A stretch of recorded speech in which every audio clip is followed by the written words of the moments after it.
Dubey, sir. You can start. Okay. Good morning, everyone. It's a pleasure to be back again.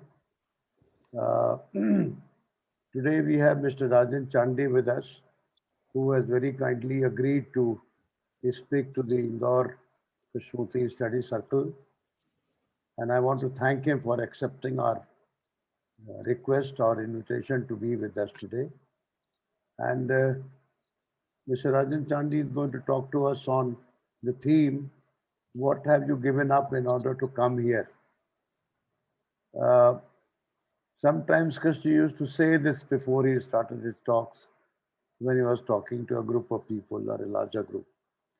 Uh, some of you may not know Mr. Rajan Chandy, so I'll briefly introduce him to you. Mr. Rajan Chandy completed his BSc Physics from Loyola College, Chennai in 1970, after which he studied law at the Bangalore University, but was mainly a political activist during the years 1970 to 1980. Having many questions about political activism and the whole meaning of life, etc., he quit in 1981 and went to Germany, basically to Heidelberg University, where he studied Western philosophy and Indology from 1981 to 1988. There he was struggling with the limitations of Western philosophy when he accidentally stumbled upon the teachings of the Buddha, Christie, and Ramana Maharshi all around the same time. This changed the trajectory of his life and returned to India. He worked in the developmental sector for some years, which also did not satisfy him. In 1995, he came to Rishi Valley School with his wife and a 3-year-old child daughter. He has been in Rishi Valley since then, interacting with the students, teaching economics, and pursuing his own inner questions. So, with these words, I once again thank Mr. Rajan Chandy for being with us, and I'll request him to start his talk. So, you can take maybe up to an hour and leave about 25 minutes for question answer.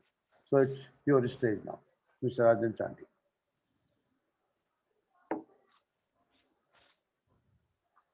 Unmute yourself, yeah. Yeah. Thank you, Mr. Dubey. It's a pleasure for me to be here to participate in this conversation on Krishnaji. I don't really see myself as a speaker. Many of you must have known Krishnaji yourselves, have listened to him personally. If not, at least you have been following his teachings for a long time. So I don't see myself as, particularly qualified to give you some kind of a talk on Krishnaji. However, I would like to initiate a discussion. I may not take 1 hour. May probably take less than that, but then we have more room for discussion and more time to elaborately kind of go into some of the issues which you find interesting. Yeah. Now the title I gave was, what have you given up in order to be here? Which was a question which Krishnaji put to foundation members. And he may have done it elsewhere also, as Mr. Dubey has just pointed out. So I wanted to unpack this question a bit. What does it mean? What have you given up in order to be here? First of all, the notion of here. When Krishnaji was saying here, he meant a physical place perhaps, but more than that, I think he meant some place which is very deeply meaningful, perhaps even sacred. And in order to be there, he was asking the question, what have you given up? In order to actually be part of that space, in order to benefit from that space, he was implying that you have to give up some things. Now, what is it that he was asking? What was he implying when he asked that question? What have you given up in order to be here? See, in another place, or maybe again in many places, I'm not a scholar on Christianity, so I can't tell you all exactly the places, but he has definitely said that a mind that is seeking pleasure cannot come upon this. A mind that is seeking pleasure cannot come upon this. Again, this here means, he gave different names to it. In his early life, he called it the beloved. Later, he called it the sacred. Throughout his life, he was looking for some words to indicate what this is. But he said very clearly, and he was very clear about this, that a mind that is seeking pleasure cannot come upon this. All the words are carefully selected, because Krishnaji didn't believe you could, cultivate this, the sacred or whatever it is, but you had to cleanse your mind. And here he's saying that a mind that is seeking pleasure cannot come upon this. How does he understand pleasure? Krishnaji makes a distinction between pleasure and enjoyment. You can enjoy various things, as sentient beings or human beings, we enjoy things we see, things we hear, music or whatever it is, things we taste, smell, touch. Okay, all our sensory perceptions can be enjoyable. He didn't see anything wrong in the enjoyment of any particular sense pleasure. Okay. But pleasure arises, the search for pleasure arises when you want to repeat that enjoyment.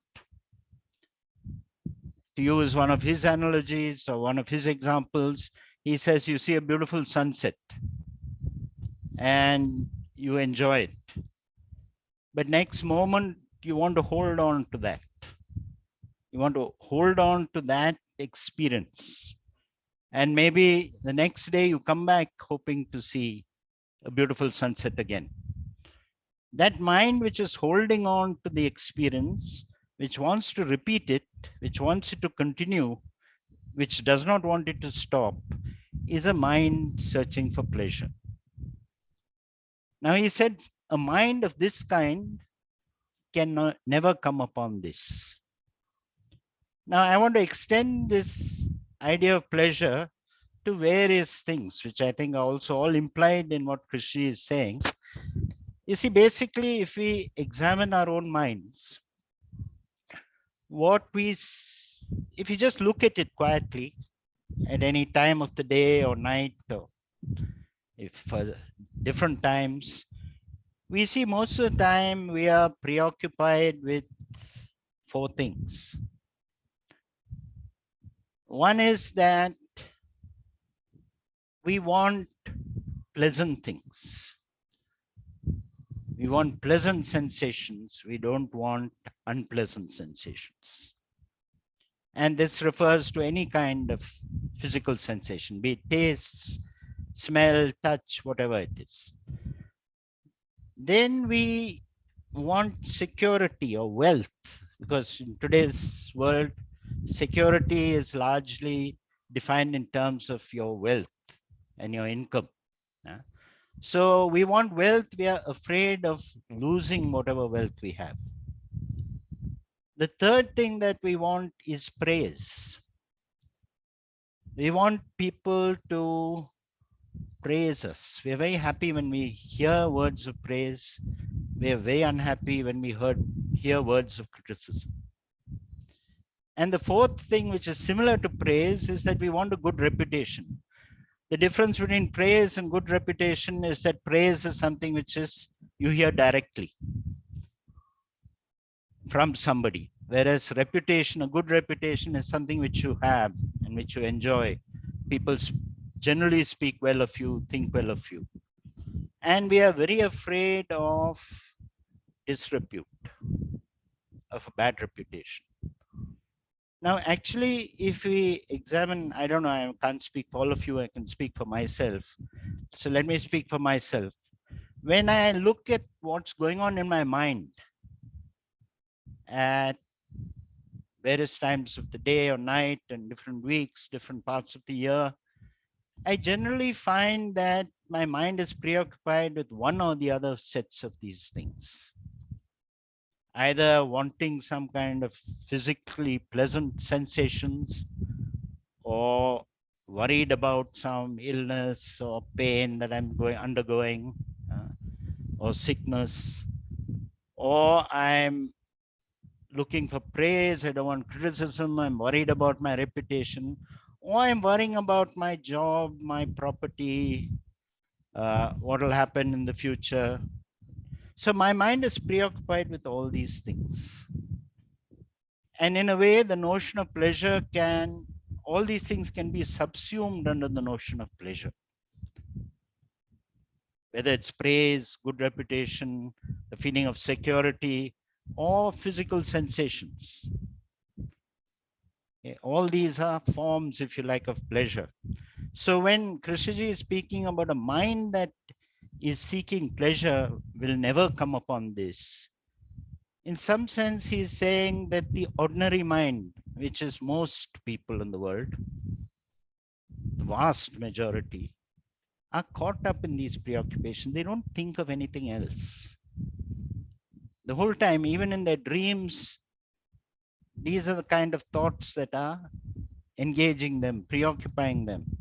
And because of this, for example, all kinds of secondary thoughts arise in the mind.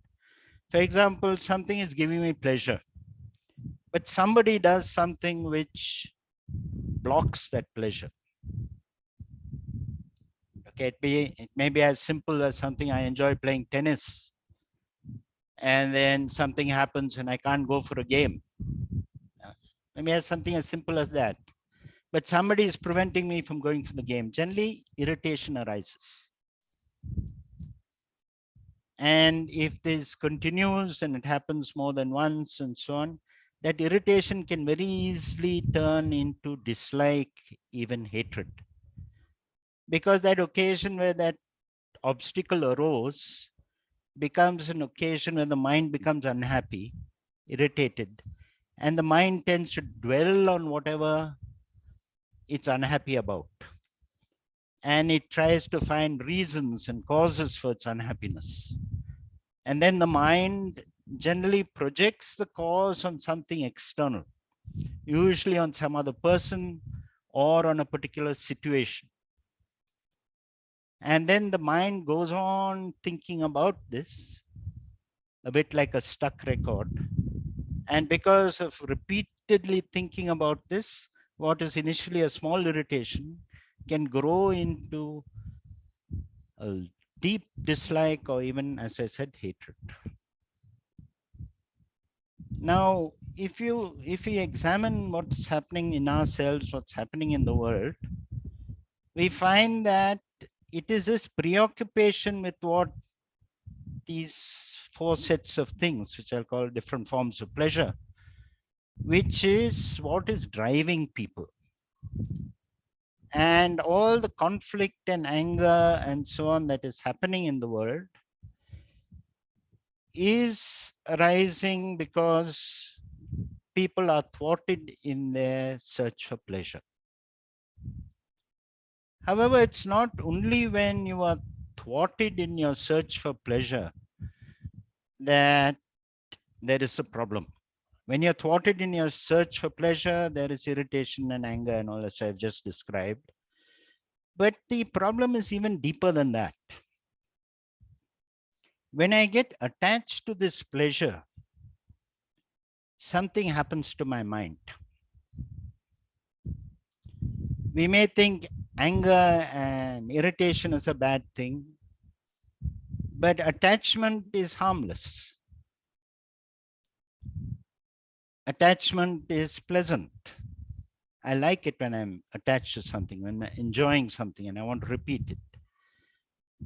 But there is a problem here, because when I'm attached to something, if I'm look at my mind closely, I find in that very attachment itself, there is a restlessness, a dissatisfaction.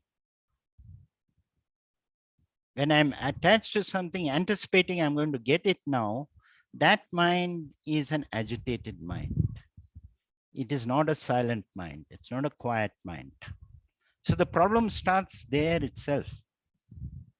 It's not only when that desire to get that thing is some obstacle arises, but even in the very attachment, there is a problem. The other problem with attachment is that when there is attachment in my mind, I cannot see clearly. I tend to see that object or person in a biased kind of way. And because I'm seeing the person in a biased way, if tomorrow or later in the day or later in the next moment, that person behaves in a slightly different way from what my image of that person is, then I get disappointed. Then I say, oh my gosh, this person has changed. She was like this. She was so nice before, but now she has changed. She has not changed, or she has changed. But in fact, she's changing all the time. And my attachment is trying to freeze her in a certain image, in a certain way. And because it's doing this, it's invariably frustrated. There doesn't have to be an external obstacle in the form of another person or a situation which frustrates my desire.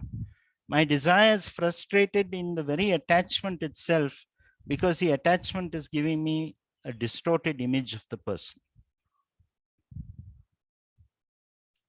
My attachment is preventing me from seeing that everything changes all the time. Nothing is stable. Nothing is certain.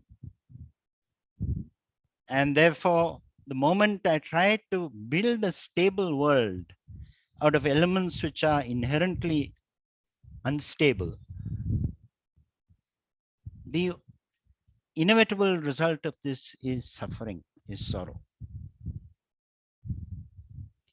So a mind that is searching for pleasure, okay, is also a mind which is generating suffering for itself. I don't know if I'm getting too abstract. You're most welcome to stop me. I will try to explain it with examples.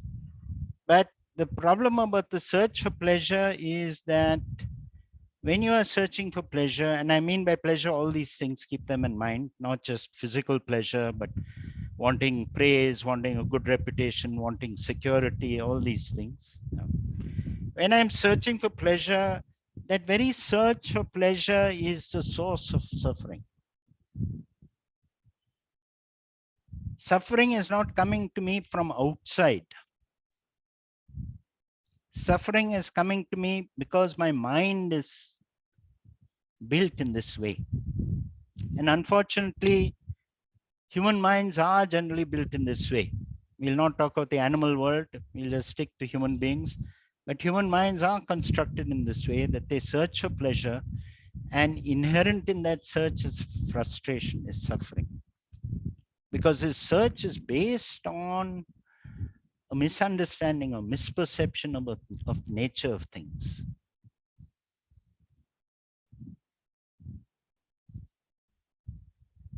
Ultimately, this misunderstanding is not just about the external world, it's about myself.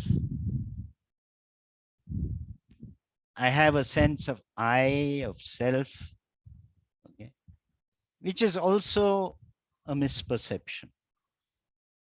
Just like the external world is always changing, never remaining the same for a single moment, so is my body. So is my mind. So again, Right now, I'm feeling healthy and happy.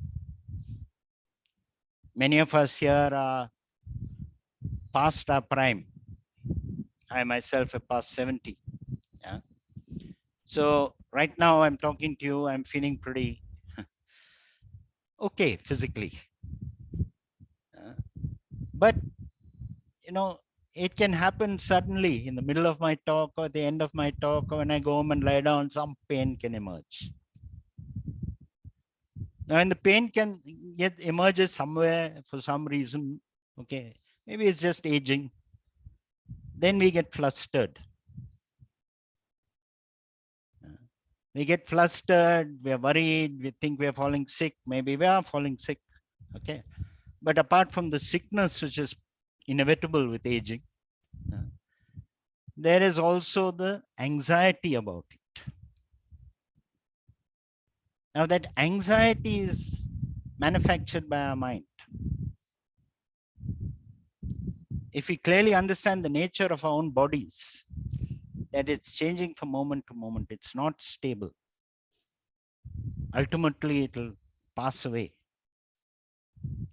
The moment a person is born, he's moving inexorably towards his death.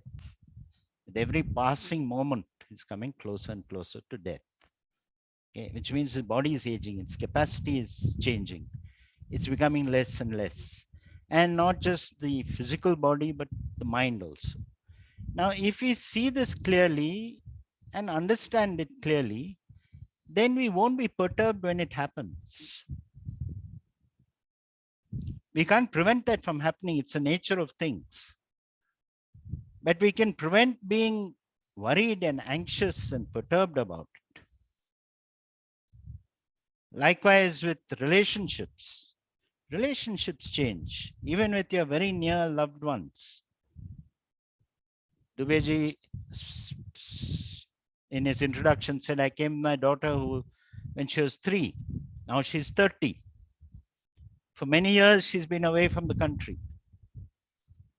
During this pandemic, for 2.5 years, we couldn't see each other.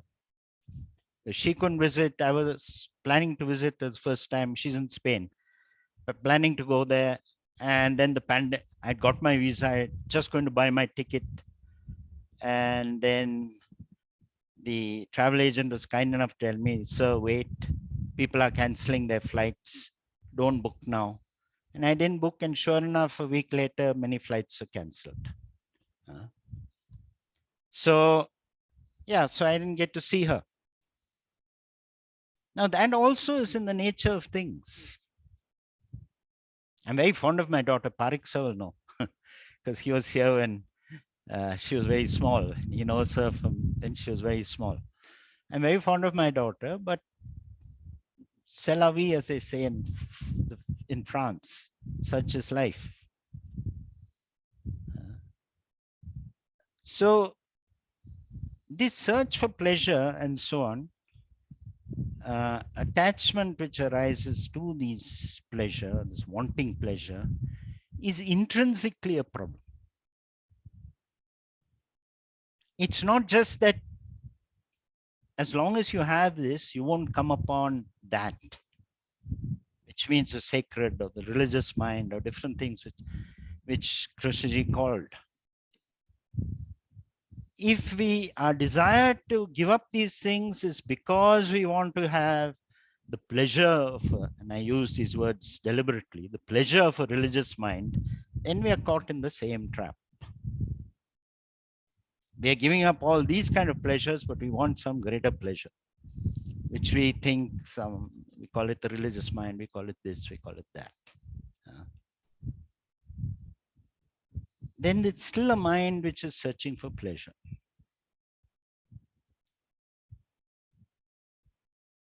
So I think what we need to see and see clearly is that the very search for pleasure causes us problems here and now. And really, if we look at it, look at our own, wherever we work and so on. Why do we get into conflict with others? Generally speaking, we want to have a good reputation. We want people to praise us. We don't want anyone to criticize us. We don't want disrepute. Okay. And therefore, we get into conflict with others. If somebody else gets more praise than we do, jealousy arises. Because another tendency of the mind is to compare. I did this, okay, and that person hardly has done anything, but that person is praised by the management or whoever. I am not. Or, that person is saying bad things about me, damaging my reputation, again with the management or with the students of the school. Yeah. So I constantly am in conflict with my colleagues, maybe with students since I'm in a school. So all the problems that we are facing in life is because of this search for pleasure. We need to see this. And we need to see why intrinsically a search for pleasure is undesirable. Until we see this, I don't think we can drop that search. And you drop the search, not, as I said, because you want to come upon that, the sacred mind, the religious mind. You drop it because you see it's a problem right now for me. It's also making me unfree. My mind can't be quiet. It's never quiet because it's always preoccupied with one or the other of these things. See, this requires, it's not good to talk about others. You have to look at yourself and see, is it true for me? Maybe, maybe not. But I'm been looking at myself over many years, and I see it's true for me. Moreover, it is still true for me. It's not as if I'm free from it fully. But yeah, I would think that to some extent, some things don't trouble me anymore. And what I've discovered is that when you drop something, you drop that striving for something, you say, it doesn't matter, it doesn't make a difference, you drop it, then you have a sense of freedom, you have a sense of space. And a certain kind of silence enters your heart. Radhika ji, who was the director of our center, most of you must know her, likes to talk about expanding pools of silence. It's a good metaphor. Every time you drop one of these things, you drop the worry about money and so on, and certain kind of silence emerges. To some extent, your brain has become quieter. As you drop more and more, that silence, that quietness spreads, it increases. Okay, and I think this is what Krishnaji meant when he asked the question, what have you given up in order to come here?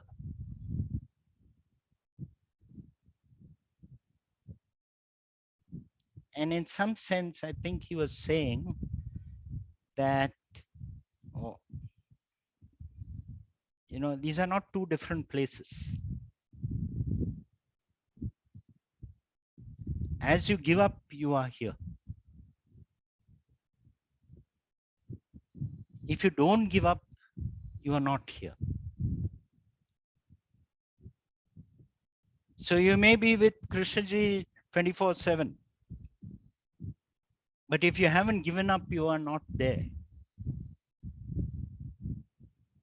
Of course, still probably being with him physically and moving around with him would have a salutary effect on people. And I've heard anecdotes from people who've known him for a long time, how it's just being in his physical presence was beneficial for them. But to be with him is not a physical thing. to be with him, or one is with him, or one is here, one is comes upon this, whatever words you want to use, to the extent one gives up this striving for pleasure.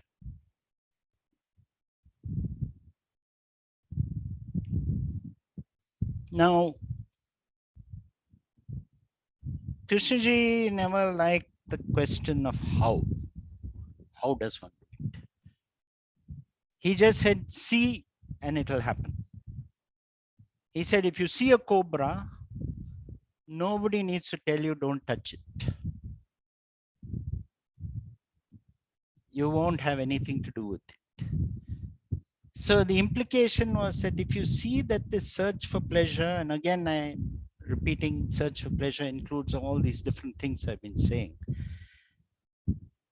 If you see that the search for pleasure is a cobra in your mind, you'll drop it. Nobody needs to tell you to drop it. And I think this is what he meant when he said you don't need a teacher and so on. Okay. It's not that you don't need to hear these things from anyone, you do. But ultimately you need to see it for yourself. When you see it for yourself, you're no longer secondhand. Not being secondhand doesn't mean I've invented all these ideas myself. No, I've heard it from Krishnaji, I've heard it from the Buddha, I've heard it from Ramana Maharshi, I've heard it from many people, from many traditions, many great teachers. And I've thought about it and I've looked at myself. But to really give up these things, I have to see very clearly. And that for me is a progressive thing. It's not that it happens once and never again, and then for all time. That's sometimes Krishnaji gives that impression. You see this, the brain mutates. But there are many other places in Krishnaji's talks and writings where he talks about repeatedly listening to the teachings, and he wanted to preserve the teachings so that people, even future generations, could hear it. So that hearing is important. But that hearing must be without a motive. What does it mean to be without a motive? If the motive for hearing Krishnaji's teachings is a search for pleasure, then that hearing won't help. So again, I interpret or understand he's saying to be without motive is not that you don't have any kind of desire, but you don't have the desire for pleasure. You're just deeply, intensely curious to know why this is happening. That desire to understand how the mind is functioning, how my mind is functioning. Why am I suffering when I don't want suffering? I try to avoid suffering, but I seem to be running into it. The desire to understand that is, there's nothing wrong in that desire. But if I'm doing it because I'm projecting some kind of state where I'll be blissful all the time or whatever it is, where my mind will become a religious mind, then I'm indulging in fantasy. He always said, see what is. In the seeing of what is and in the dropping is the solution. Now, as I said, he didn't like the question how, but sometimes he did give reasons. I've been giving some reasons that intrinsically it's a bad thing. Sometimes Krishnaji, and in his last talks in Chennai, in one of the talks, when he says, give up attachment, he gives a very simple but profound reason for it. He says, when you die, you will have to give it up anyway. So give it up now. It's a simple reason which looks simple, but it is very profound. Because one of the problems, or the problem in some sense, is that we don't think about death. And because we don't think about death, we go along with the illusion that we are permanent.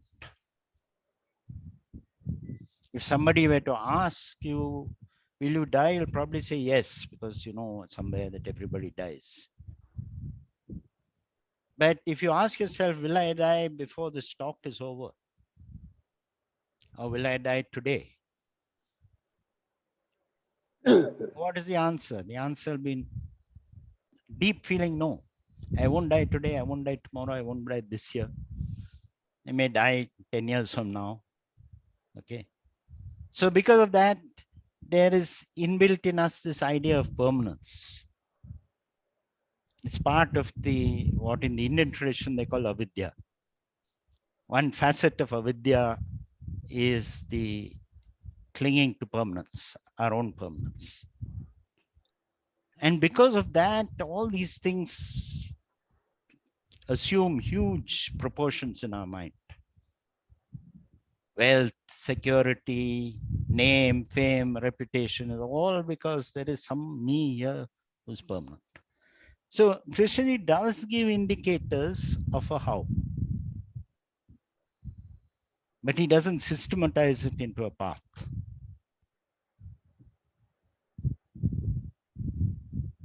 And when he says truth is a pathless land, he means that, I think, he means that when you have come upon the truth, when you've given up the search for pleasure and you've come upon that, then where it takes you is not something you determine. Okay, I've spoken quite a bit, more than what I intended, though it's, I still have time. But as I said, I would prefer more discussion. As I said at the beginning, many of you have been following these Krishnaji for a long time and probably know more about him than I do. So it'd be more fruitful if you had a discussion. I don't know how, whether Dubeji will chair it or how questions come.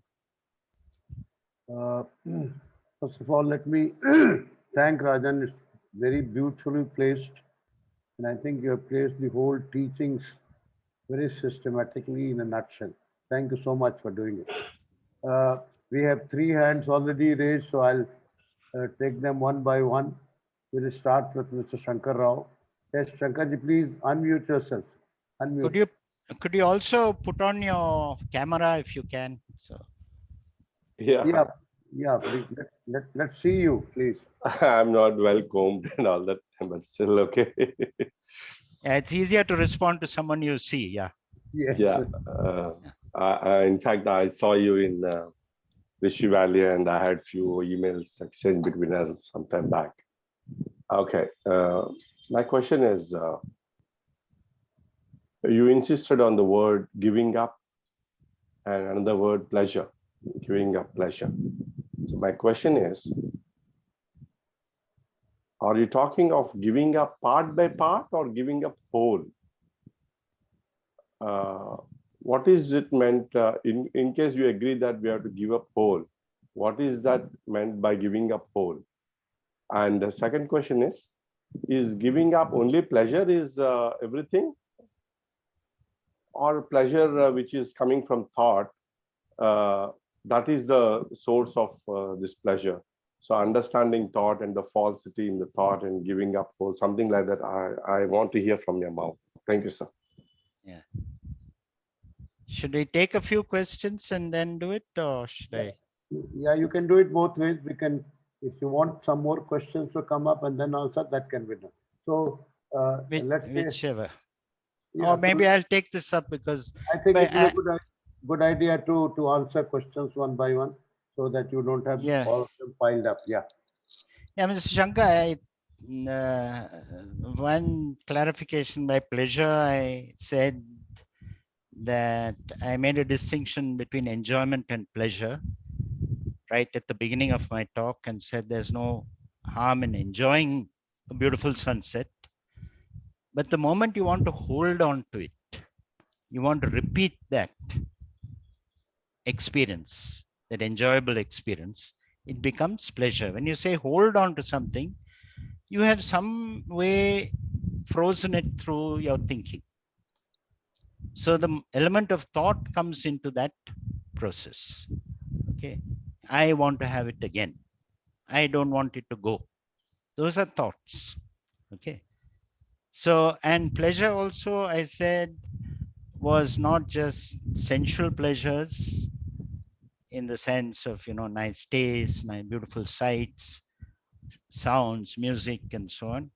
It is also your search for reputation, for security. I brought this all under the umbrella term pleasure. So it includes all those things. And there can be subtle pleasures and crude pleasures. Even you listen to Carnatic music or something like that, okay, it's very beautiful, very refined. But if your mind is clinging to that, it's not different. In a sense, okay, in a sense, from somebody who watches Bollywood movies all the time. Krishnaji used to listen and he loved chanting and so on. That's what I've heard from anecdotes in Rishi Valley. But he always used to say that I'm watching my mind, that I don't get attached to any of these things. Yeah, and that's not a process which happened once and for all. He kept watching his mind. So to your other question, whether it's whole or in part, it's both. It's both in the sense that I may be caught up in particular pleasures. Each individual is different. People are addicted to certain kinds of things. Other people are addicted to other kinds of things. Most of us are addicted to something or the other. It may be important to give up those addictions to begin with. Okay, to get enough space in your mind, to be able to look at the more fundamental problem, which is clinging to the idea of an external world and things there being permanent and I can hold on to it. But the other is, I said, clinging to yourself, to the sense of your own body as being permanent, your mind as being permanent. That there's some kind of I, okay, which we all have, sense of I will do this, I have done this, I have achieved that, and so on. Whenever you see those kind of feelings of I, you'll see that you're clinging to something which is false.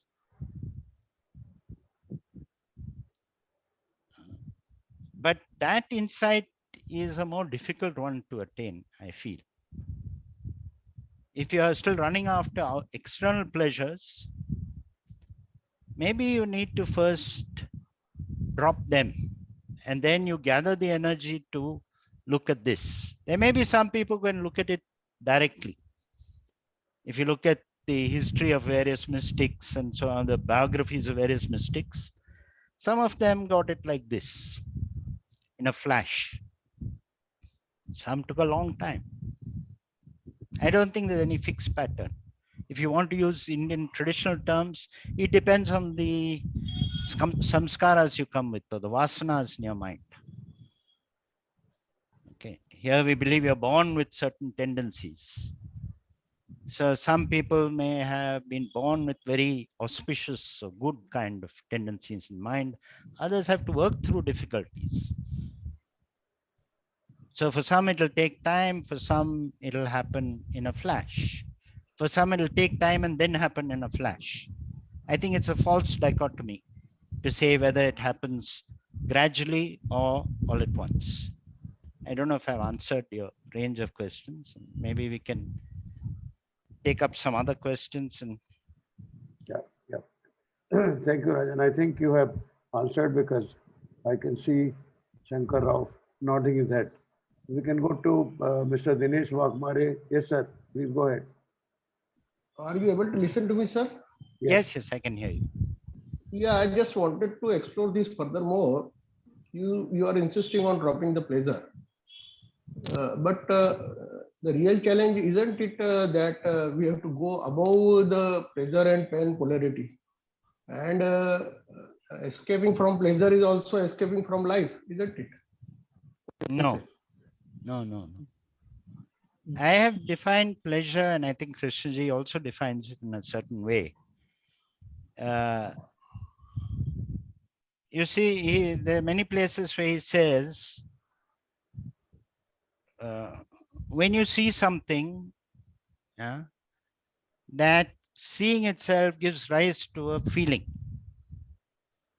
You don't separate your perceptions from feelings. Every perception has a feeling tone. And that feeling tone may be pleasant or unpleasant.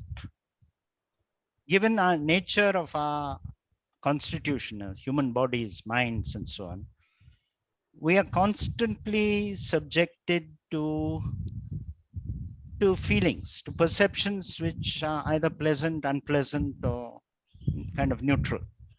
That you can't escape from. But the search for pleasure is the attempt to hold on to those feelings. That is not part of life, not intrinsically a part of life. That you can give up. And that, if you see why clinging to pleasure is a problem, you will give up. That's what I think he is saying. He said every perception is a challenge. What did he mean by that? See, as I said, I'm not a scholar, so I can't tell you where he said it, but I've been reading him for quite a long time. And these are things which have stayed in my mind. So when he says that every perception, life is always throwing, every moment it's throwing a challenge at you. What is that? You see something which gives you a sense, pleasant feeling of enjoyment. What is the challenge there? The challenge is not to get attached to it. You see something which, on the contrary, is unpleasant, or you get a feeling of pain. I give you some examples. I mean, I can give these examples because I'm also old. I suddenly get pains here, there, and the other. Okay. So you get a sense of pain. What is the challenge there? The challenge to see is to just see it as it is. It's in the nature of the body to have pain. Okay. If you have a body like this, you will have pain at some point or the other. Some may have less, some may have more. Okay. But everybody will age, everybody will have pain. Ultimately, everybody will die. So the challenge, we are constantly from moment to moment faced with challenges. If it's a pleasant feeling, don't cling. Don't get attached to it. If it's an unpleasant feeling, don't get perturbed by it. That's how I understand it. I don't know if I've answered your question. Thank you, Rajan. Thank you. We have Harshad Bhai now coming up. Please, sir, go ahead. Yes. Are you able to hear my voice? Yes, I can hear you. Oh, thank you, Rajan. You are speaking very slowly, clearly, and it's very good to hear what you have said. But you have concentrated on pleasure, but there are many other problems in our life, like fear or anger, jealousy, loneliness, boredom, and the source of all this problem is one, the root. The root of all this problem is this thinking. And from thinking arises the sense of I or me. And then the me wants it to hold on to something or want to give up. So as long as we have not asked this fundamental question, who am I, which Raman Maharshi used to ask, as long as we have not really looked at the beginning of a thought in silence, in silent awareness, then all this problem exists because a person, let's say, goes to the office, he works in the office, he is insulted by the boss, and then he can't say anything to the boss. He comes home, he has suppressed himself, and then some kind of escape he will need for something which is building up over the time. Then he will take it on his family, or he will start smoking or drinking or watch TV to forget what is bothering. So as long as there is pain in our life, there will be desire for pleasure. But there is something else apart from pleasure and pain, is this sense of looking. And that looking is not through thinking. And there is a different dimension which is possible for a human being, is to rise above the plane of thinking and then looking at thinking from the top and see what this thinking is doing. And from that thinking arises desire for pleasure or fear or anger. And Krishnaji calls it choiceless awareness, which is not in the dimension of thinking and feeling. So as long as that has not happened, then all this problem, duality, pleasure, pain, going into, like if you are falling on the left, then you turn on the right, and that kind of balancing act will go on in our life. But when there is a clarity, when we can see clearly, we can move straight on the line without falling left or right, without pleasure and pain. And that is what Krishnaji's teachings are about, seeing everything clearly. And that's why he was asking even students, how do you look at a tree? How do you look at the face of your friend? Can you look at it without thinking, without images? And that was the real challenge Krishnaji was. That means he was saying, can we be really free from this thinking and can really look? And in that looking, everything is fresh, new, beautiful, though we may not say all these words while looking, but everything look very beautiful. So that is the real challenge, whether we can find out what is this I which wants pleasure and which is suffering from pain. Okay, I have said enough. Thank you. Thank you, Harshad bhai. Thank you. Thank you. Yeah, just some clarifications. I focused on pleasure, but I gave pleasure a very wide kind of definition. I included a lot of things under it. And I said it's the frustration of this pleasure which gives rise to anger. I don't know if you remember that part. Anger, whenever any obstacle arises to my getting this pleasure, unhappiness, irritation, all these things arise, which can lead to anger, hatred, etc.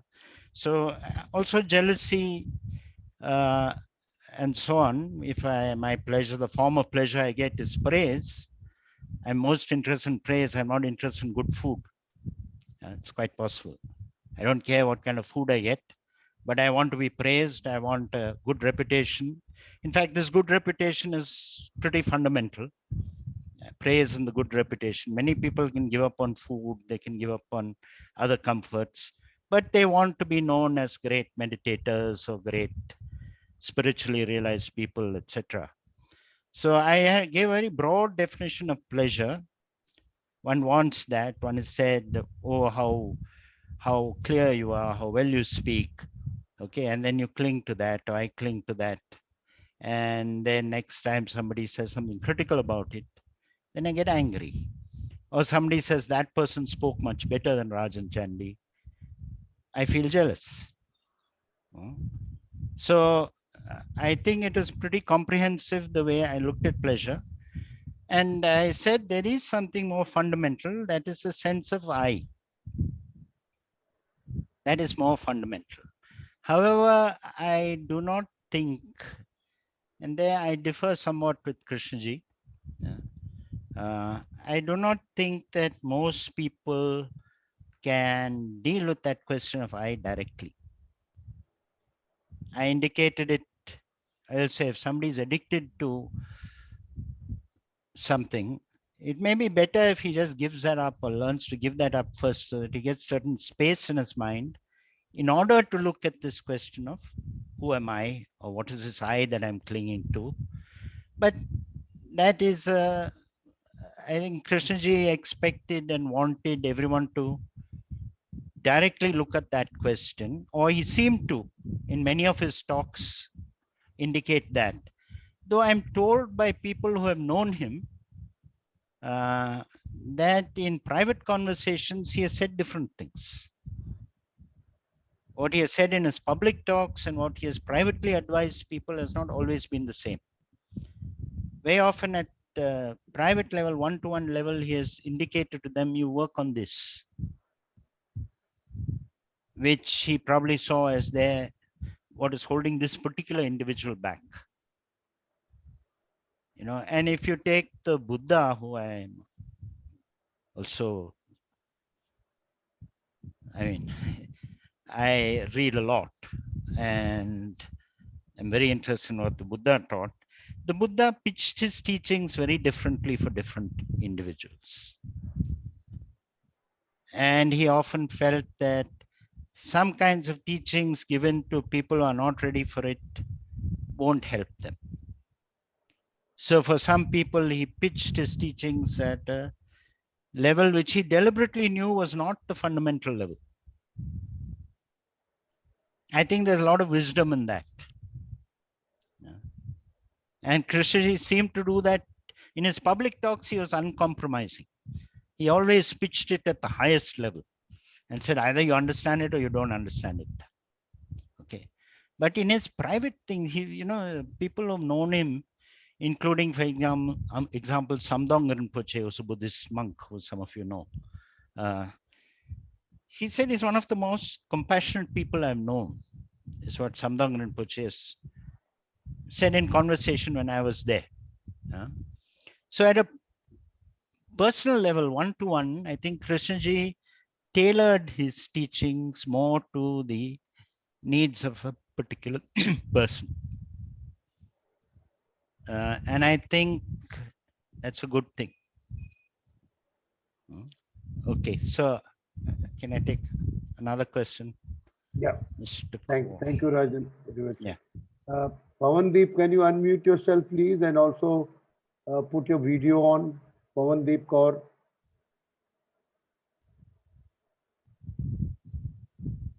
Yes. Okay. So you can place your put your question now. Yeah.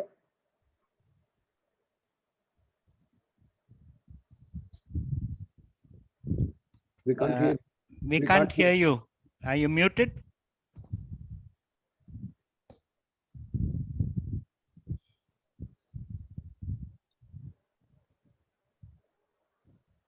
No, we can't hear you. Some problem with the audio. Yeah, now we can hear you. Yeah. So I was listening and thinking that what if we are talking about all this, maybe we can put our heads together and think on this, that what if we are going through something, it can be anything, you know, it's mostly because we have some deep conditioning since our childhood and we know better, you know, we know that this is not how things should be and we know that we are wrong, or we know that our thinking that is going on is wrong, but we are in that cycle of thinking and it's not even a question, it's just a sharing. Maybe we can put our heads together and think about it. What can we do then? Yeah. I'm glad you raised that question. It relates to what I just said. You see, sometimes people that are maybe caught up in something so much that even though they see it is a problem, they can't give it up. Okay. I think many of us are in that situation, some more acutely than others. And I really feel here that in such a case, some other kind of activities or practices, some kind of sadhanas may help.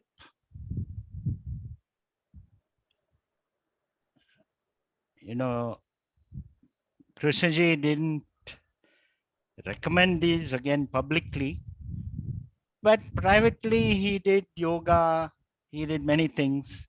He was very particular about his diet, all kinds of things, which he didn't just say, okay, I have the insight now, everything is fine.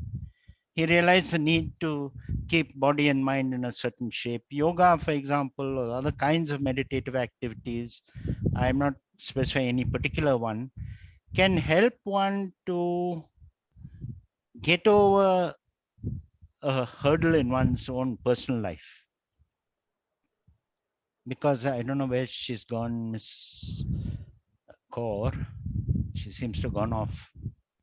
I can't see her anymore. Ah, no, she's there. Pawandeep Kaur. Yeah.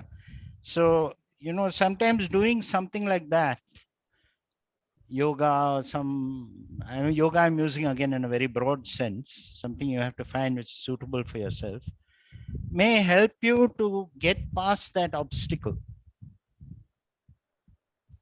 Okay, recently one of my students told me, yeah, I know what I'm doing is wrong. She was in some conflict with other of her.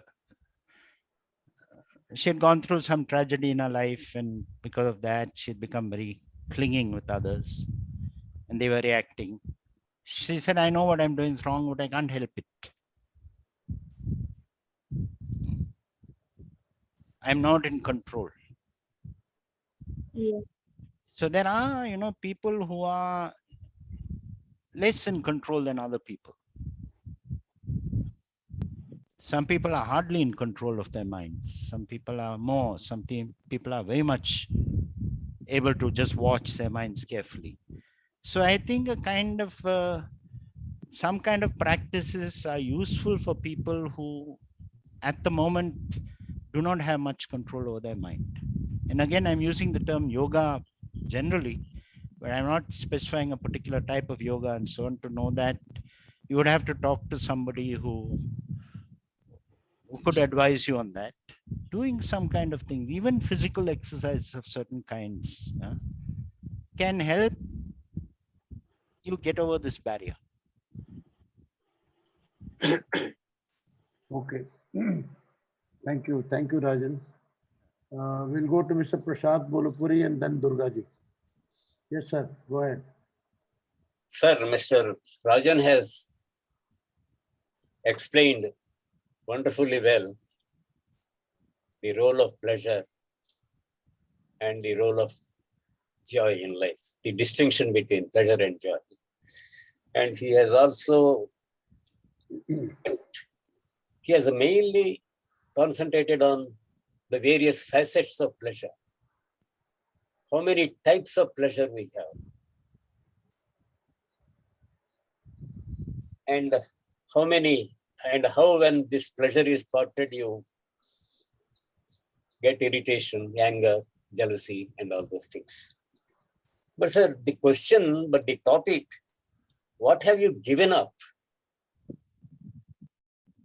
to come to this place?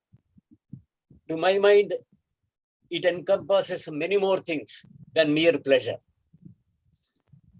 As Mr. Harshad ji has said, it encompasses fear, etc. also. But for me, most important thing which you have given up is your conditioning. And what is your conditioning? Your culture into which you are born, the religion into which you are born,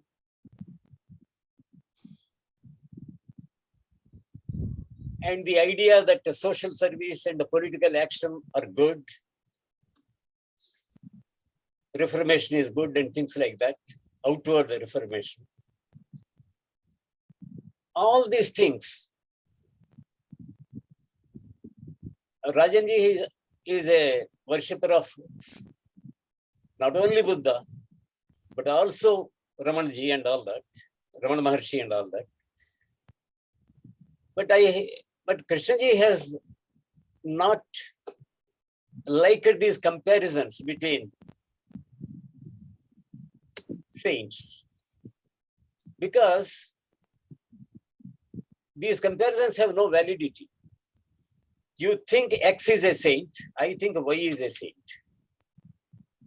Krishnaji, to my mind, wanted you to see whether what he is saying is true or not. If it is not true for you, you leave it, reject it. But when you bring in so many saints, it becomes an exercise in scholarship. And Rajanji has said, I am not a scholar. And I appreciate that. I don't have much regard for mere scholarship. Scholarship has no value. And yoga, Krishna has said so many times, I think, I do yoga just to keep my glands in shape, in full function, as a physical exercise. It has no spiritual value for me. That is what I think he said, to my understanding. So, what have you given up? Have you given up your drugs? Have you given up your liquor? So many things are encompassed in that question. What have you given up? Not only your pleasure mongering, but also your conditioning, psychological conditioning, your anger, your jealousy, all these things are involved. Thank you, sir. That's all. Thank you. Yeah. Thank you. I'm not very sure what the question was, but see, when I say search for pleasure and use it in this very broad sense, you see, why do you take pleasure? I don't know if you're a vegetarian or non-vegetarian. You take pleasure in eating idli sambar. Okay. I take pleasure in eating prawn. Okay. Or mutton biryani. That what one takes pleasure in is shaped by one's conditioning. If I come from a business family, then likely I take a lot of pleasure in wealth. From my very early childhood, I had a Punjabi friend who was with me from 3rd standard onwards, and even in college.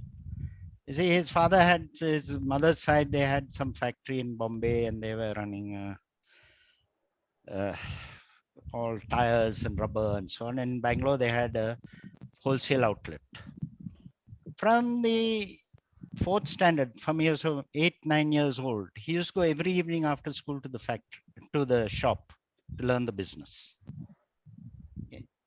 His whole conditioning was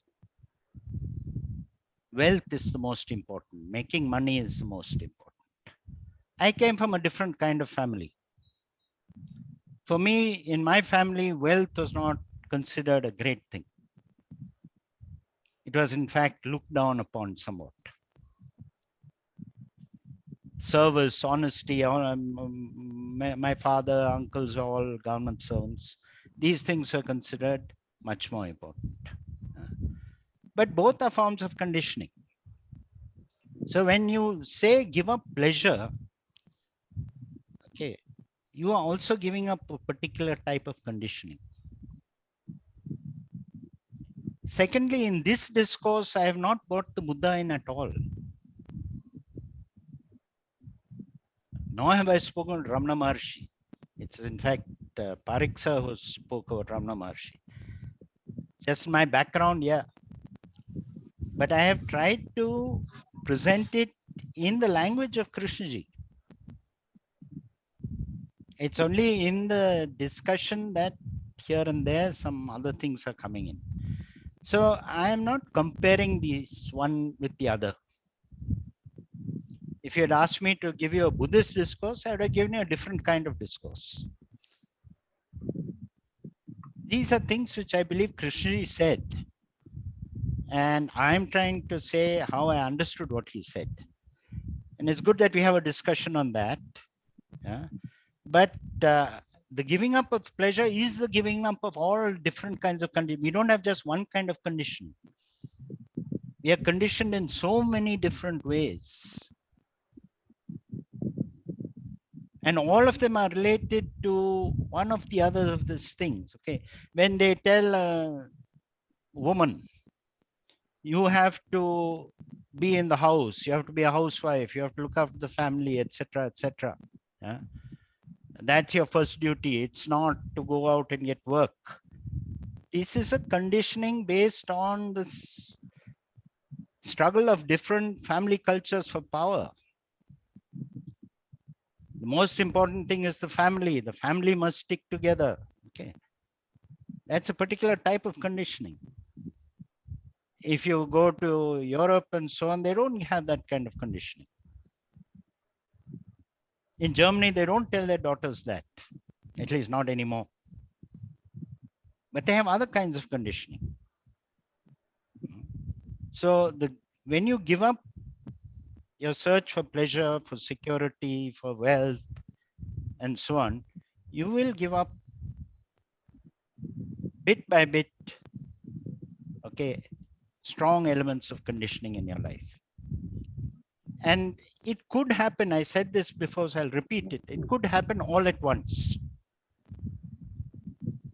If somebody is able to go down to the heart of the matter and say, all this conditioning arises because of grasping at me, myself, I, self, and so on, sees that clearly, then he gives that up, then all kinds of conditionings go with it.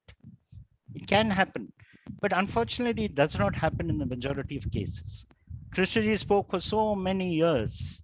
So many of us have listened to him so many times. It has not happened. He himself, when he died, said nobody has got it. Whereas many people have given up, by listening to Krishnaji, aspects of their conditioning. And I think that's a good thing. That's a stand I'm taking.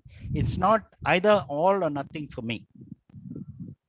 You know, the more of our conditioning we give up, the better. Yeah. Can we take another question?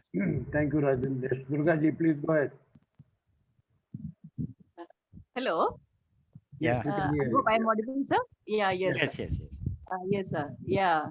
Good afternoon, Mr. Rajan. Yeah. Good afternoon. Yeah. It's very nice listening to your entire discourse. And one can make out that, you know, you are speaking out of your own experiences and whatever you have seen through in your life, your understanding is coming from there. And it's interesting that, you know, after a long time, actually, I'm participating in these discussions. And I'm also like, you know, got connected to the teaching since many years and very passionate about what all Krishnaji had spoken in his lifetime. So I just want to contribute few points. Like, you know, the previous, most of the people, they have raised some questions, like, you know, pleasure and pain. Of course, there are so many other points also Krishnaji has emphasized. And I think mostly our human behavior or predicament is more towards pleasure or pain. Our mind maybe, you know, can go in only two directions. Either it is good for me or it is bad for me. It can't think any, it can't, our mind basically is like that. I feel it's a human mind in most cases.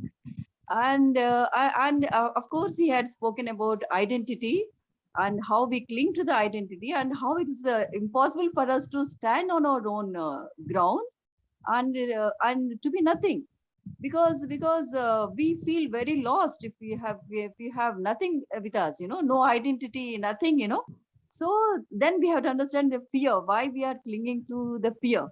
So I think basically Krishnaji has opened up the entire panorama of human consciousness, and it's a long journey, as you say. It's not like, you know, I also feel it's not like once for all kind of a thing, and it's more like, you know, like the more you get connected to it, the more you are interested in it, the more you start the things start happening to you, or things start getting revealed to you, or maybe the clarity starts coming. I feel that's very important. How passionately one is at it. You may be doing 100 activities in a day-to-day life, because you have to do them. But still, inherently, your mind is always questioning or probing. And Krishnaji says that is the only way. Unless and until we question, unless and until we inquire deeply, there's no way things get disclosed to us. The conditioning is such a broad-based subject, and as you said, all cultures have different kind of conditionings. For Indians, the family is important. For Westerners, individuality is so important. So I think we need to be open to all these things, and at the same time understand our own conditioning. Why is it so? And I think it's just a process like that. And what else I have to say? Yeah. Mostly he has laid the emphasis on the thought structure, the very thought, how it comes. I think this is the greatest contribution of Krishnaji. Rest of the worldly wisdom, a lot of our ancient saints and books and all, we can get that. But Krishnaji was the one teacher who has laid so much of emphasis on the thought, the very deepest root of thought. So how thought comes and corrupts our own mind, how it corrupts the society, how it is seen all the way around. So I think the deeper you apply your mind, the deeper things start close to you. So that's all I have to say, sir. And it's a very nice discussion we are having. Thank you for today's session. Thank you. Thank you, Durga. Thank you. Yeah, there's no question really. Yes. More like a comment. I just want to say one thing about fear. You see, most of fears, if you examine them, are fears related to our search for pleasure.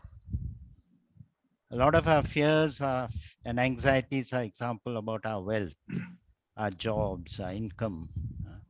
Or there are fears about whether I've done something which is not quite right, whether it will lead to criticism, whether it will lead to disrepute.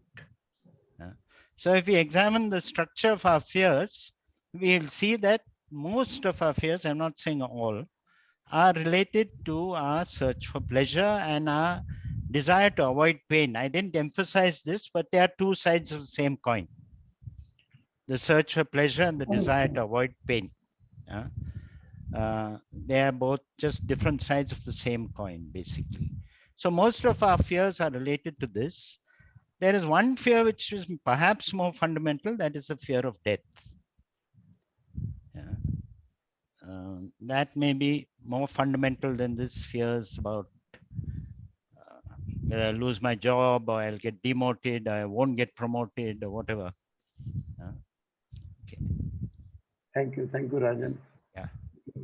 We'll take up Shekhar ji. Yes, Shekhar ji, please go ahead. Put your video on. Yes. Am I audible, sir?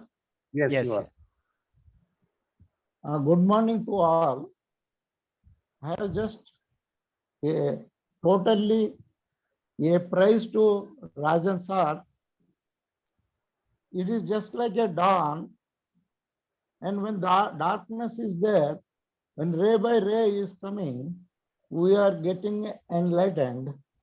And as when you see a beautiful sun with aroma and color, red color, and gradually a bright sun comes and all the darkness is expelled, and we get totally enlightened. There's so many things what Krishnaji has talked about it. It is very good clarity about the enjoyment and pleasure he brought, because he has given a wide definition of pleasures. They are not simply sensuous pleasures, pleasures of mind, pleasures of intellect, pleasure of ego. There are many things. Yes, it's all a pleasure, because that I is there. As long as that I is there, that pleasure is there. But as a very, very good clarity has given, sir. You have given a very, very clarity. And also about whether that enlightenment or that coming to the truth comes as a flash, as gradual, it also differs. Though due to Krishnamurti, he always tells it is comes like a flash, but I still feel probably many aspects are there. Sometimes gradually, all our inhibitions, all our things, one by one gets cleared, and it may take time, but it comes. But today also it is just like so many aspects he has covered, and about Guru also. Guru, see, there is in Karnataka music, Endaro Mahanubhavu are there. Yes, we have heard about Buddha, Ramana Maharshi, maybe Aravindo, or many such people. Hearing is there. Each has spoken what they in their own life. But when you see yourself, when you listen yourself, the Guru is required to that extent only. But seeing and listening, that is to be done by us only, by me only. That is where the Krishnamurti emphasizes. Finally, Guru is not required, means Guru throws some light on it. He indicates, he points out. But finally, we have to see, we have to listen. Even earlier, where there is a saying, whenever you go to some Punya Kshetra, you leave something. It is people started leaving something like a mango or something, but it's not that only. Leaving certain things which you feel most, but most of the people leave the things least they are interested in it. That is not the thing. These are all blocks. They also said in a very subtle way, but we have to leave everything what we go and keep to ourselves, those pleasures, but we can enjoy.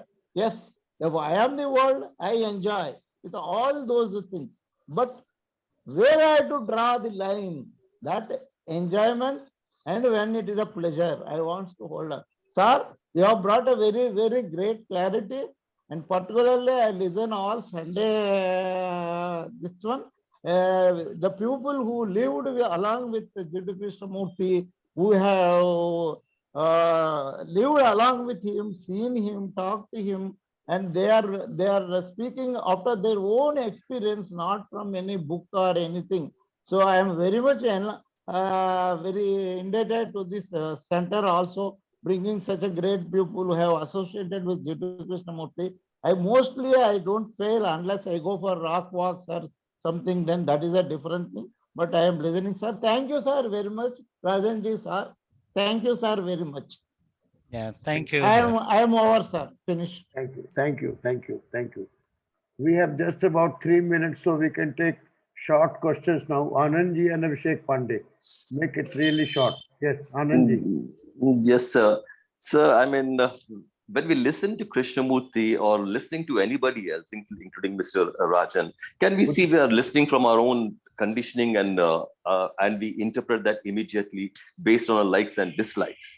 That is one. Two is when we're talking about pleasure, when I go out for a walk in a garden or in a forest or in campus, I see those lovely trees, I see the sunrise, there's a pond, and it's all beautiful. I mean, I see that, it gives me pleasure.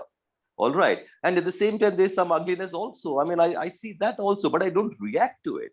All right. K has said never to go after pleasure. K has given the example of this sannyasis who are walking, they never looked up. And Krishnamurti said there's beauty all around. I mean, they did not do that. They weren't looking up. They were chanting something, putting their heads down and walking. So the moment I listen to Krishnamurti, I say I should deny pleasure. He has not said anything anywhere like that, sir. We keep interpreting of all these things. We need to understand. One has to be one has to be sensitive to both ugliness and beauty. Many a times I have come across people, they want to see only the beauty part of it. They avoid the ugly. They don't want that.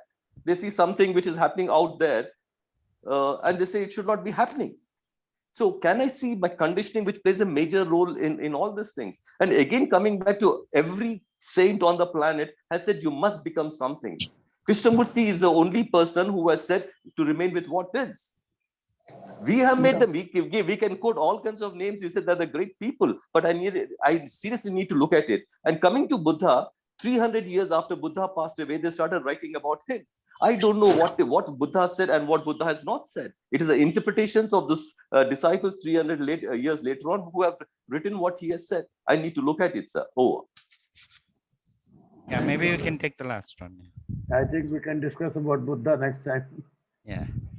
Maybe Mr. Pandey wants to say something. Yes, Mr. Pandey, can you please put your video on and say something? Mr. Pandey, unmute yourself. So my voice is coming, sir? Yes. Yeah. Okay, thank you, sir. I have one question to sir, that what is coming first? What is primary, what is main desire, according to you, to avoid the pain or seeking pleasure? What is main? What do you think in action? What is main? What do you think, sir? Thank you, sir. I don't know. They are two sides of the same coin. I can't say which is primary and which is secondary. They are both same. Yeah. Thank you, everyone. Yeah. Thank you. So thank you, Rajan, for being a part of this group. And we are really thankful that you could spare your time and come talk to us. We need to have another session with you where you can maybe talk about Buddhism and a little bit about Ramana Maharshi. That would certainly be interesting. With these words, I thank you once again. And next Sunday, we'll have S. Gopalan talking to us about whether case teachings are practical. So see you again next Sunday. And thank you all. Thank you so much. Bye-bye. Okay, bye-bye. Thank you. Thank you, Mr. Dubey. Thank you, sir. Thank you. Yeah. Thank you, sir. Thank you, Dubey sir. Thank you. Noted, we can end it now.